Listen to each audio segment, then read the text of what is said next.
Le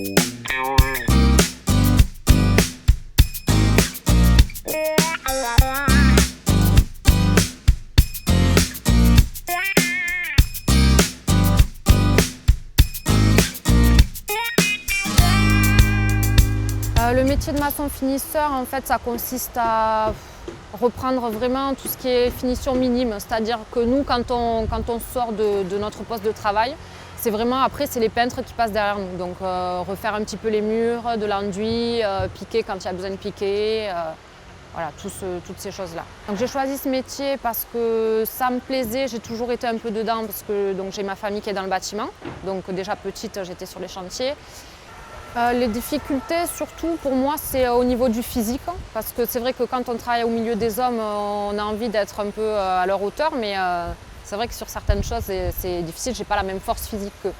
Sinon, après, c'est vrai que quand j'ai besoin d'un coup de main, il y a toujours quelqu'un pour m'aider, donc là-dessus, ça va. Non, après ça dépend des gens, mais en général, bon, vu que je suis la seule fille, c'est vrai que je suis un peu chouchoutée, donc ils m'aident un petit peu tout ça. Mais après, je fais exactement le même travail que mes collègues, donc là-dessus, non, je n'ai pas vraiment de privilège. Je fais vraiment pareil qu'eux.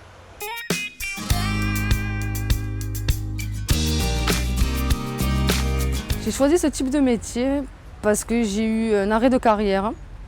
J'avais déjà fait des études dans les équidés. Donc un arrêt de carrière qui m'a poussée à rentrer dans les espaces verts en aimant la nature, l'air, être dehors, ne pas rester enfermé dans les bureaux, ingénieurs, tout ça, faire sur des plans et tout. C'est pas trop mon truc, je préfère être dehors, à l'air libre. L'intégration c'est bien passé, ça surprend les hommes de voir une fille arriver, c'est sûr que c'est pas comme tout le monde, c'est pas comme certains métiers où c'est qu'il n'y a que des filles ou que des hommes. Il y a une certaine intégration tout doucement, progressivement à faire. Et après, ça se passe plus ou moins bien. Mais dans l'ensemble, à l'heure actuelle, ça va très bien.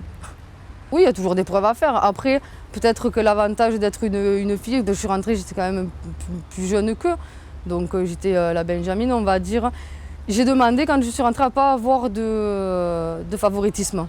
Je choisis un travail d'homme, donc je veux pouvoir assumer les tâches d'homme. Certes, c'est sûr qu'il y a des tâches qu'on ne peut pas faire en étant femme. On n'a pas leur dos, on n'a pas leur musculature, on n'a pas ce que... Après, il y a des femmes peut-être, mais moi personnellement, non, il y a des choses que eux peuvent faire et que moi je peux pas faire.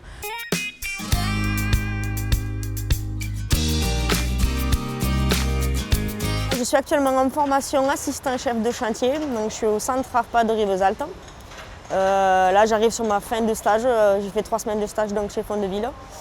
Auparavant, j'étais jointeuse de métier, jointeuse sur placo. J'ai fait ça pendant 5 ans.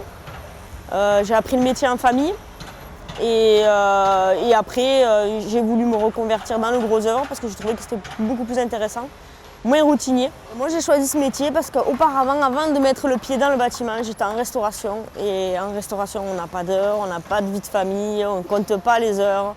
Et j'avais envie d'avoir un peu de stabilité, d'avoir mes week-ends, les vacances qui sont quand même assez programmées dans le bâtiment. C'est toujours, on va dire, souvent en été, tout ça. Pour une vie de famille, c'est mieux, quoi, on va dire. Que comme vous disiez ma collègue tout à l'heure, il y a peut-être des moments où on ne va pas avoir assez de force pour faire certaines choses, mais on est généralement bien aidé sur le chantier, on trouve quelqu'un qui nous aide, sans problème. Là-dessus, il n'y a pas de machisme. Les collègues sont là, on s'entraide, autant bien que moi, si je peux les aider à faire quelque chose qu'eux ils font, je le fais, comme eux ils peuvent me donner un coup de main quand j'en ai besoin, quoi. C'est vrai qu'il y en a, avant que je me lance là-dedans, qui me disaient, tu sais, tu es une femme, est-ce que tu vas être respectée? Est-ce que les hommes vont t'écouter? A priori, là, pendant mon stage, quand j'ai demandé quelque chose, ça s'est fait sans problème. Il n'y a pas eu de manque de respect. Ça s'est super bien passé, quoi. Je pense qu'une femme est beaucoup plus diplomate quand elle dit les choses. Elle ne va pas crier, elle va essayer de prendre les choses autrement par rapport à un homme. Donc ça va être perçu autrement. Sur mon stage, j'ai eu des fois à demander des choses à des ouvriers, ils l'ont fait sans problème. On ne m'a pas dit non. On m'a même dit oui chef, ça m'a fait plaisir, même si je ne suis pas encore un chef, mais j'espère le devenir.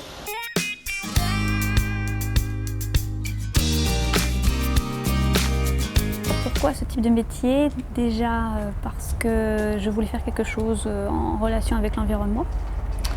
Et donc ça m'a semblé être une manière appropriée, c'est-à-dire en traitant les problèmes là où il y en a, d'avoir une action intéressante. Voilà. Alors les difficultés que j'ai eues en tant que femme dans ce type de métier, c'est au niveau des embauches. Il faut avouer que quand même on pose la question est-ce que vous comptez avoir des enfants dans l'année qui vient. Après, je dirais que ça ne m'a pas desservi le fait d'être une fille parce qu'au contraire, ils cherchaient des qualités, ils associaient au côté féminin des qualités inhérentes au côté féminin, c'est-à-dire la communication, la douceur, entre guillemets, et finalement, c'est un peu ce qu'ils cherchaient parce qu'on est dans un monde de brut, entre guillemets, dans ce milieu où les hommes, quand c'est de l'assainissement, c'est très terre à terre, hein, on met les mains dans la merde, hein, il faut le dire. Donc, du coup, le fait que ce soit une femme qui leur parle et qui même les dirige, l'écoute passe différemment. C'est vrai qu'il y a des a priori, parce qu'au début j'ai commencé, il a fallu que je commence par d'autres étapes que d'être chef directement. Et donc de temps en temps faire des essais sur le terrain, faire des tests. Et donc là, il faut vraiment, faut y aller, quoi. Faut ouvrir les pompes, faut mettre des tuyaux, faut faire des choses. Donc ça peut être jugé comme physique, mais comme les autres agents, alors ils ont tendance à vouloir nous privilégier et faire tout pour nous, parce que pour nous, c'est très galant, hein, finalement.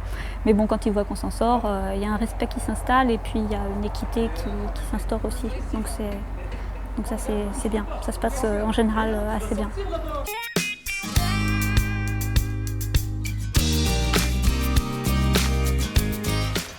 J'ai commencé la ferraille il y a un peu plus de 10 ans et actuellement je suis chef d'équipe depuis 2-3 ans. Non, il y a une dizaine d'années, par rapport à mon frère qui a ouvert sa petite entreprise, j'ai voulu travailler sur les chantiers parce qu'initialement j'étais secrétaire. J'ai voulu travailler sur ce chantier et ça m'a plu.